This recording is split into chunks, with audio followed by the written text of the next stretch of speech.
Hi friends, സാബിസ്പൈസി കുക്കിലേക്ക് എല്ലാ കൂട്ടുകാർക്കും സ്വാഗതം. അപ്പം ഇന്ന് ഞാൻ വന്നിരിക്കുന്നത് ഈ ഒരു ബീട്രൂട്ട് വെച്ച് നല്ല ഹെൽത്തിയും ടേസ്റ്റിയും അതേപോലെ തന്നെ എളുപ്പവും ഉണ്ടാക്കാൻ പറ്റിയ ഒരു ബ്രേക്ക്ഫാസ്റ്റ് റെസിപ്പി ആയിട്ടാണ്.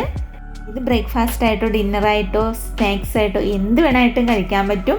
അപ്പോൾ ഈ ഒരു റെസിപ്പി ഉണ്ടാക്കാനായിട്ട് ഞാൻ ബീട്രൂട്ടൊക്കെ തൊലി കളഞ്ഞ് കഴുകി വൃത്തിയാക്കിയിട്ട് ഇതേപോലെ സ്ലൈസായിട്ട് കട്ട് ചെയ്തെടുത്തിട്ടുണ്ട്. ഇനി ഞാൻ ഈ കട്ട് ചെയ്ത ബീട്രൂട്ടൊക്കെ ഈ ഒരു സ്റ്റീൽ പാത്രത്തിൽ തന്നെയാണ് വെക്കുന്നത്. എന്നിട്ട് ഞാനിത് ഇടിയപ്പത്തിൻ്റെ ചെമ്പ് ഞാൻ വെള്ളം ചൂടാകാനായിട്ട് വെച്ചിട്ടുണ്ടായിരുന്നു അടുപ്പിൽ.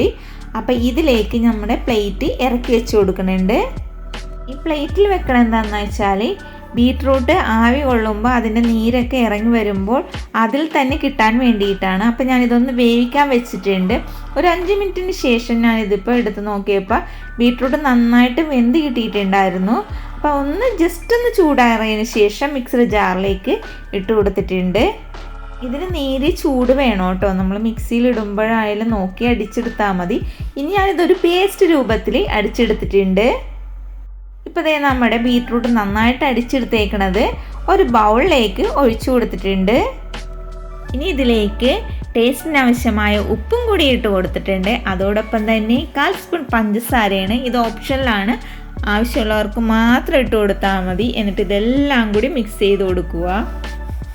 ഇതെല്ലാം മിക്സ് ചെയ്തതിന് ശേഷം ഇതിലേക്ക് 1 കപ്പ് വറുത്ത അപ്പത്തിൻ്റെ പൊടിയാണ് എടുത്തേക്കണത്.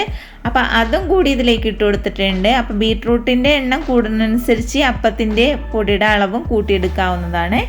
ഇതെല്ലാം കൂടി ഒന്ന് നന്നായിട്ട് മിക്സ് ചെയ്ത് കൊടുക്കുക. ബീട്രൂട്ടിൽ ഒട്ടും വെള്ളമില്ലാതെ വേണം മിക്സിയിൽ അടിച്ചെടുക്കണമെങ്കിൽ, എന്നാൽ നല്ല ഹെൽത്തി ആയിട്ടുള്ള ബ്രേക്ക്ഫാസ്റ്റ് ഇട്ടോളൂ. ഇനി ഇതിലേക്ക് 1 ടേബിൾ സ്പൂൺ പൊടിയും കൂടി ഇട്ട് കൊടുത്തിട്ടുണ്ട്. ഇത്തിരി വെള്ളമയം ഉണ്ടായി, അതുകൊണ്ടിട്ടാണ് നന്നായിട്ടൊന്ന് കുഴച്ചെടുത്തതിന് ശേഷം ഇതേപോലെ ചെറിയ ചെറിയ ബോൾസ് ആക്കി എടുത്തിട്ടുണ്ട്. നമുക്ക് ഇഷ്ടമുള്ള ഷേപ്പിൽ വേണമെങ്കിൽ ഇത് ഉരുട്ടിയെടുക്കാവുന്നതാണ്. അപ്പം ഞാനിതെല്ലാം ബോൾസാക്കി എടുത്തിട്ടുണ്ട്. ഇനി ഞാനിത് ചെയ്യാൻ പോകുന്നത് സ്റ്റീം ചെയ്യാനാണ് പോണത്. അതിനായിട്ട് ഞാൻ ഇഡ്ഡലി ചെമ്പ് വെള്ളം ചൂടാകാനായിട്ട് വെച്ചിട്ടുണ്ടായിരുന്നു. അതിലേക്ക് നമ്മുടെ ബോൾസൊക്കെ ഇട്ട് കൊടുത്തിട്ടുണ്ട്. ശരിക്കും നല്ല ഭംഗിയുണ്ടല്ലേ കാണാൻ, റൂബിക്കൊക്കെ പോലെ ഇരിക്കണല്ലേ. അപ്പോൾ ഇതൊന്ന് വേവാനായിട്ട് വെച്ച് കൊടുത്തതിന് ശേഷം കുറച്ച് നേരം കഴിഞ്ഞപ്പോൾ നോക്കിയപ്പോൾ നന്നായിട്ട് വെന്ത് കിട്ടിയിട്ടുണ്ടായിരുന്നു. ഇനി ഞാനിത് ചൂടോടുകൂടി ഒരു പ്ലേറ്റിലേക്ക് വിളമ്പി കൊടുത്തിട്ടുണ്ട്.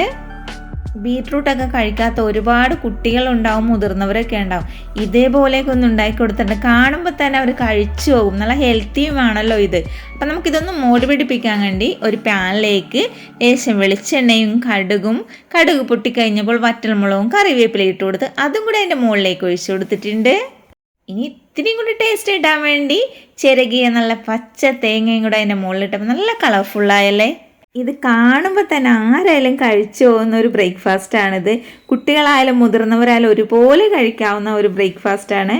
ആഴ്ചയിൽ ഒരിക്കലെങ്കിലും ബീട്രൂട്ടൊക്കെ നമ്മളുടെ ഫുഡിൽ ഉൾപ്പെടുത്തണം, നല്ലതാണ്. അപ്പോൾ ബീട്രൂട്ട് കഴിക്കാത്ത ആൾക്കാരുണ്ടെങ്കിൽ ഇതേപോലെയൊക്കെ ട്രൈ ചെയ്ത് അവരുടെ വയറ്റിലോട്ട് എത്തിക്കണ ഏറ്റവും നല്ലൊരു ഉത്തമമാണ്. അപ്പോൾ നമ്മുടെ വീഡിയോ ഇഷ്ടപ്പെടുകയാണെങ്കിൽ എല്ലാ കൂട്ടുകാരും സബ്സ്ക്രൈബ് ചെയ്യണം, സപ്പോർട്ട് ചെയ്യണം, ലൈക്ക് ചെയ്യണം, ഷെയർ ചെയ്യണം. നെക്സ്റ്റ് വീഡിയോ ആയിട്ട് നെക്സ്റ്റ് റെസിപ്പി ആയിട്ട് ഇനിയും വരാം. Thank you for watching friends.